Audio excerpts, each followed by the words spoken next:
Hello friends, एक बार फिर से स्वागत है आप सब लोगों का मेरे यूट्यूब चैनल में। आज हम लोग पढ़ने वाले हैं 10th क्लास की एक पोएम जिसका नाम है how to tell wild animals और जो रचित है कैरोलिन वेल्स के द्वारा। दोस्तों, इस पोएम में हम पोएम के साथ साथ में इसके अंदर जितने भी पोएटिक डिवाइसेस काम में लिए गए हैं वो भी सारे पढ़ने वाले हैं। तो चलो करते हैं इस शानदार वीडियो की शुरुआत। If ever you should go by chance to jungles in the east, and if there should to you advance a large and tawny beast, if he roars at you as you are dying, you will know it is the Asian lion. Poetess यहाँ क्या कह रही है कि अगर आप east के जो जंगल्स हैं वहां पे बाई चांस यानी संयोग से अगर वहां जाते हैं और वहां जाने के बाद में आपकी तरफ एडवांस यानी आगे बढ़े a large and tawny beast. Large का मतलब बहुत बड़ा विशाल, टाउनी का मतलब होता है डार्क येलो कलर्ड और ब्राउन कलर्ड। बिस्ट यानी एक जंगली जानवर। वो जानवर अगर आपकी तरफ आगे बढ़े, इफ ही रोर्स अगर वो दहाड़े एट यू तुम्हारी तरफ, एज यू आर डाइंग कि जैसे तुम मरने ही वाले हो, you will know it is the Asian lion. तो आप समझ जाओगे कि कौन सा जानवर है, एशियन लॉइन है। दोस्तों, यहां बताया गया है कि अगर आप ईस्ट के जंगलों में जाएंगे और वहां पे दहाड़ते हुए आपके सामने एक जीव आता है और वो बहुत बड़ा है, येलो या ब्राउन कलर्ड है और आपको लगता है कि आप मरने वाले हो, तो आप समझ लो कि वो क्या है, एशियन लॉइन है। दोस्तों, ये जो स्टेंजा है इसमें जो राइम स्कीम काम में ली गई है वो है ABABCC। देखिए, चांस और एडवांस राइम कर रहे हैं तो इन दोनों का हो गया ए। ईस्ट और बीस्ट राइम कर रहे हैं तो ये हो गया बी। डाइन और लाइन ये राइम कर रहे हैं तो ये हो गया सी। तो इसकी राइमिंग स्कीम होगी A B और C। और पहला जो ये स्टेंजा है इसमें हम लोगों ने देखा है कि एक पोएटिक डिवाइस और यूज की गई है, वो है इंजेबमेंट। देखो, मैं आपको बताता हूं इंजेबमेंट में क्या होता है। जब भी हम किसी एक स्टेटमेंट को बिना किसी कोमा के अगली लाइन में कंटिन्यू करते हैं तो वो होता है इंजेबमेंट। तो आप देख सकते हैं यहाँ पे कि शुरू की दो लाइन, आगे की दो लाइन जो है उनमें और फिर आगे की जो लाइन है उनमें भी इंजेबमेंट का प्रयोग किया गया है। और इसी के साथ साथ में आप ये भी देख सकते हैं यहाँ पे एसोनेंस का प्रयोग किया गया है। आप देखेंगे स्टेंजा में तो यू शुड गो और उसके बाद में शुड टू यू और जितने भी ये लाइंस हैं उनमें बार बार ओ का ये जो है बार बार रिपीटेशन हुआ है, तो यहाँ पे ये यूज है एसोनेंस का। और if some time when roaming round a noble wild beast greets you with black stripes on a yellow ground, just notice if he eats you. The simple rule may help you learn the Bengal tiger to discern। दोस्तों, अगर आप यूं ही आसपास में रोम कर रहे हो, घूम रहे हो और एक नोबल का मतलब उच्च कुल का वाइल्ड बिस्ट जंगली जानवर आपको ग्रीट करे, आपके सामने आए, आपको मिल जाए with black stripes on a yellow ground और उसकी जो बॉडी हो वो पूरी तरह से येलो हो और उसके बॉडी पे ब्लैक स्ट्रिप्स हो, धारियां हो, और नोटिस करो ये तुम्हें खा भी सकता है। The simple rule may help you learn the Bengal tiger to discern. Discern का मतलब होता है आइडेंटिफाई करना या पता लगाना।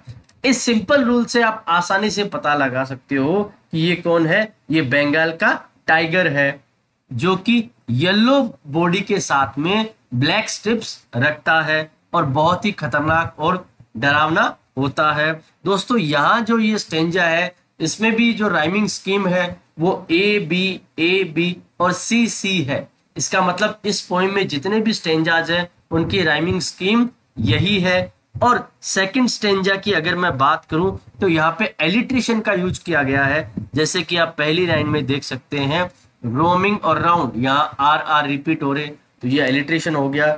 If strolling forth a beast you view whose hide with spots is peppered, as soon as he has leapt on you, you will know it is the leopard. It will do no good to roar with pain. He will only lap and lap again. दोस्तों अगर आप यूं ही strolling कर रहे हैं, strolling का मतलब यूं ही घूम रहे हैं, फोर्थ यानी आगे की तरफ, ए बिस्ट यू व्यू, और आपके सामने एक जंगली जानवर आ जाता है, हुज हाइड, हाइड का मतलब है skin, with spots is peppered, peppered का मतलब पूरी तरह से ढकी हुई हो, भरी हुई हो, स्पॉट्स यानी धब्बे, उसकी जो पूरी स्किन है वो धब्बों से भरी हुई हो, जैसी कि लेपर्ड की होती है।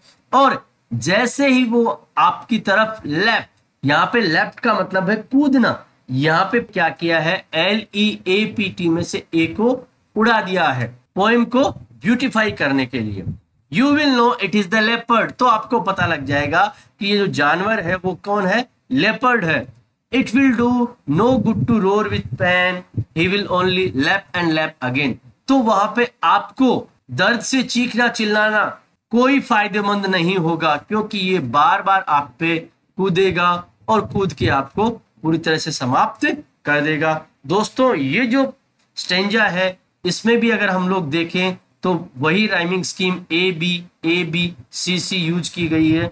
और साथ ही साथ में अगर आप देखें इसमें तीसरी लाइन में ही हैज में एलिट्रेशन का यूज किया गया है, और यहाँ पे एक विशेष पोएटिक डिवाइस का यूज किया गया है, जैसे कि आप थर्ड लाइन लेफ्ट और लास्ट लाइन लैप लैप देख सकते हैं, इनमें ये जो वर्ड है वास्तव में LEAPT है, ठीक है, और उसमें से ए जो है उन्होंने उड़ा दिया है वो पोएम को ब्यूटिफाई करने के लिए। तो इस फिगर ऑफ स्पीच को हम लोग बोलते हैं पोएटिक लाइसेंस। और अंतिम लाइन के अंदर आप रिपीटेशन का यूज भी देख सकते हैं, जहां पे लैप और लैप को रिपीट किया गया है।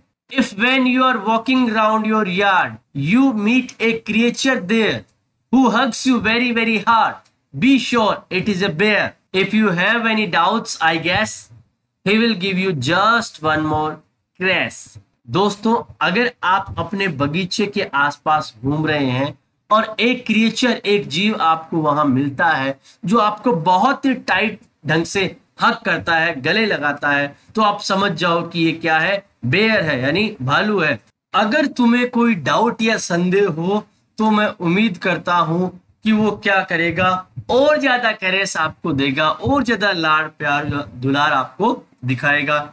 इस स्टेंजा में भी वही राइमिंग स्कीम ABCC काम में ली गई है, लेकिन इसमें हम लोग देख सकते हैं एलिट्रेशन का भी यूज किया गया है पहली लाइन में, जहां वैन और वाक में W का रिपीटेशन आपको मिलता है।